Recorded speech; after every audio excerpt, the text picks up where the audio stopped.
नमस्कार, मैं ज्योति श्रीवास्तव। आप देख रहे हैं सी न्यूज भारत। वक्त हो चुका है न्यूज बुलेटिन का। इस न्यूज बुलेटिन में बात करेंगे झांसी की, जहां राम वनगमन की लीला पर लीला सरकार की सांसद ने उतारी आरती। आगे चर्चा करेंगे बुलंदशहर की, जहां युवती से छेड़छाड़ करने वाले युवक को पुलिस ने किया गिरफ्तार। साथ ही ये जानेंगे कि आखिर रोहतास में किसने सासाराम नगर में स्थापित नवरात्रि कलश को उठाकर फेंका। इन तमाम खबरों पर करेंगे विस्तार से चर्चा। तो आइए शुरू करते हैं जिलेवार खबरों का सिलसिला। जिला झांसी की मोड़ तहसील के कस्बा समथर में स्थित रामलीला मैदान में राम यश प्रचारक मंडल द्वारा आयोजित कराई जा रही रामलीला में लीला सरकार की आरती झांसी ललितपुर सांसद अनुराग शर्मा और भाजपा जिलाध्यक्ष अशोक गिरी द्वारा करी गई। आरती के बाद कमेटी कोषाध्यक्ष और सदस्यों द्वारा मुख्य अतिथि का माला पहनाकर स्वागत किया गया और कमेटी के मैनेजर द्वारा मुख्य अतिथि को श्रीफल और शॉल देकर सम्मानित किया गया। वहीं लोगों को संबोधित करते हुए सांसद ने कहा कि विगत 100 वर्षों से भी अधिक समय से लगातार कमेटी द्वारा रामलीला का आयोजन कराया जा रहा है, जिस पर कमेटी और दर्शकों को नमन करता हूं और भारत माता की जय और जय श्री राम के नारों के साथ अपने भाषण को समाप्त किया।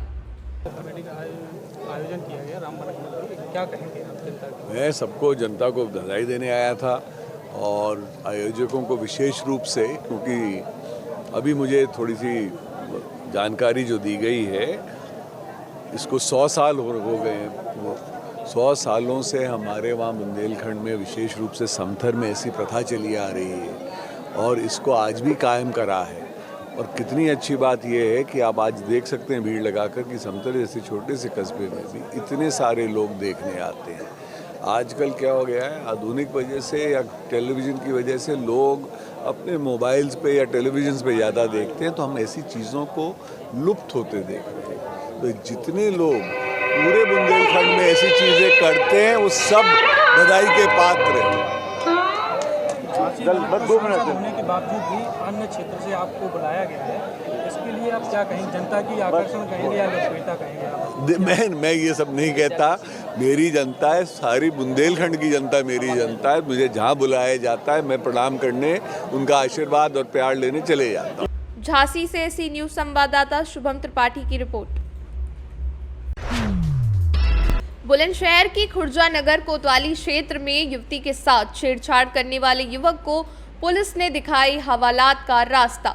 जानकारी देते हुए क्षेत्राधिकारी खुर्जा ने बताया कि युवती के साथ देर रात छेड़छाड़ का मामला खुर्जा नगर थाने पर सामने आया। इसके बाद सीसीटीवी फुटेज के आधार पर युवक को पकड़ने गई पुलिस को आता देख युवक ने भागने का प्रयास किया, जिसके बाद पैर फिसलने के चलते युवक को गिरफ्तार कर लिया गया और अब युवक को न्यायिक हिरासत में भेजा जा रहा है। ये थाना खुर्जा नगर जनपद बुलंदशहर से संबंधित प्रकरण है। थाना खुर्जा नगर पर बीती रात्रि 9 बजे एक बालिका के परिजनों ने थाने पर उपस्थित आकर ये सूचना दी कि उक्त बालिका जब ट्यूशन पढ़कर लौट रही थी, उसके साथ एक अज्ञात व्यक्ति द्वारा अभद्रता की गई। इस घटना का पुलिस द्वारा गंभीरता से संज्ञान लेते हुए तत्काल मुकदमा पंजीकृत किया गया। सीसीटीवी फुटेज के आधार पर अभियुक्त की पहचान कर उसकी गिरफ्तारी सुनिश्चित की गई। उल्लेखनीय है कि गिरफ्तारी के दौरान पुलिस टीम को देखकर अभियुक्त ने भागने का प्रयास किया, जिसके क्रम में उसका पैर फिसल गया और उसके दाहिने हाथ की कलाई की हड्डी भी टूट गई। प्राथमिक उपचार के पश्चात अभियुक्त को माननीय न्यायालय के समक्ष प्रस्तुत किया जा रहा है। अग्रिम कठोर विधिक कार्रवाई पुलिस द्वारा की जा रही है। बुलंदशहर से सी न्यूज संवाददाता मनोज गिरी की रिपोर्ट। झांसी में श्रीमद् भागवत कथा में हुआ भगवान शंकर और माता पार्वती का विवाह। विकासखंड बंगरा के ग्राम पठाकरका में बड़ी माता मंदिर प्रांगण में चल रही श्रीमद् भागवत ज्ञान यज्ञ सप्ताह के तीसरे दिन कथा व्यास पंडित निधि शुक्ला ने शंकर भगवान का विवाह, ध्रुव चरित्र, भरत कथा, अचामिल्य चरित्र का प्रसंग सुनाया। कथा व्यास ने शिव विवाह वर्णन करते हुए कहा कि सती के आत्मदाह पार्वती के रूप में पुनर्जन्म और शिव जी के साथ उनके विवाह की मनोहारी कथा का बखान किया। उन्होंने बताया कि किस तरह से भगवान शंकर का विवाह माता पार्वती से होता है और तमाम जीव जंतु भगवान शंकर की बारात और भगवान शंकर जी का विवाह गौरा पार्वती से कराया जाता है। ये झांकी के माध्यम से लोगों को दिखाया गया। उन्होंने बताया कि माता पार्वती जी का विवाह भगवान शंकर से हुआ। इन्हें पार्वती के अलावा उमा, गौरी और सती सहित अनेक नामों से जाना जाता है। माता पार्वती प्रकृति स्वरूपा कहलाती हैं। शिव पार्वती का विवाह हुआ, बाद में इनके 2 पुत्र कार्तिकेय और गणेश हुए। अजामिल का प्रसंग सुनाते हुए कहा कि एक अच्छे कर्मकांडी ब्राह्मण थे, परंतु कुसंगति के कारण बिगड़ गए और उसके बाद उन्होंने अपने पुत्र का नाम नारायण रखने के मात्र से उनकी मुक्ति हो गई। उन्होंने कहा कि अच्छे संत के या उसके नाम के स्मरण से ही आदमी की मुक्ति हो जाती है, इसलिए कभी भी कुसंगति के संपर्क में नहीं आना चाहिए। कथा में बड़ी संख्या में महिलाएं, पुरुष और श्रवण करने पहुंचे। झांसी से सी न्यूज संवाददाता धीरेन्द्र सोनी की रिपोर्ट।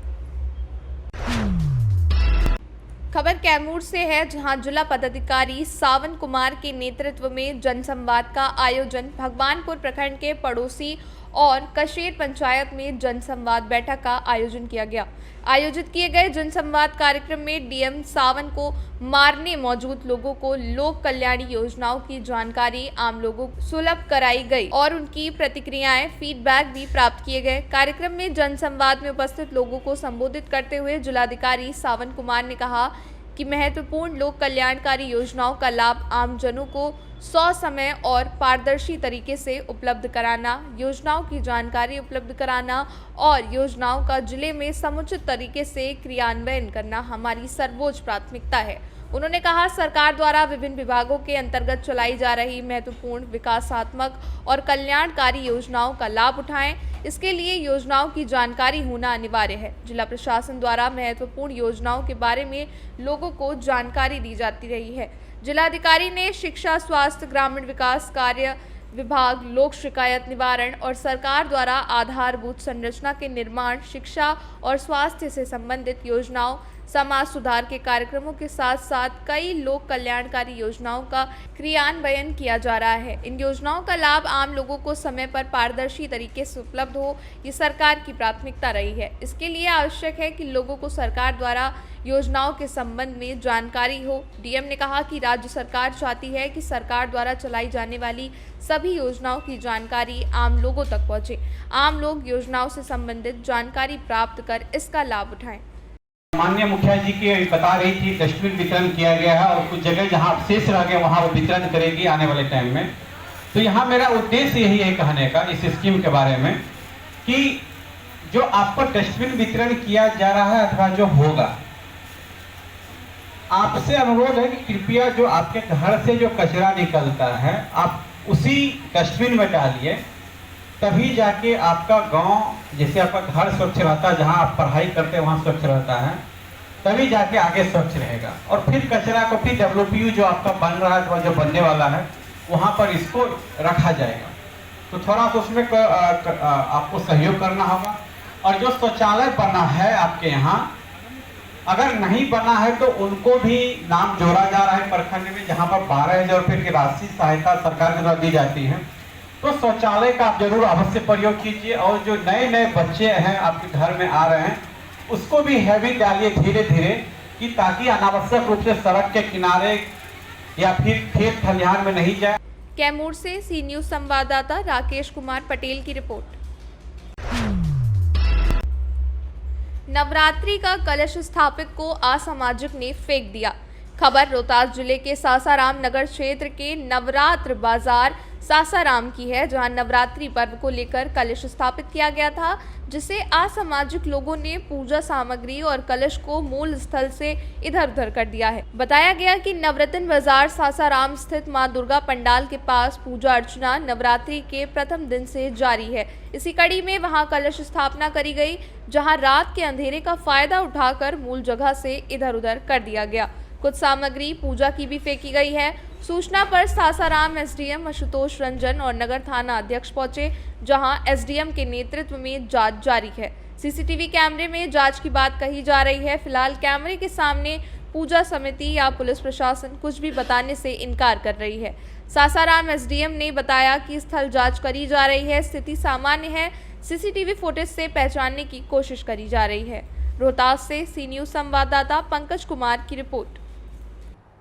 फिलहाल के लिए इस बुलेटिन में बस इतना ही। देश और दुनिया की बाकी खबरों को जानने के लिए आप देखते रहिए सी न्यूज भारत।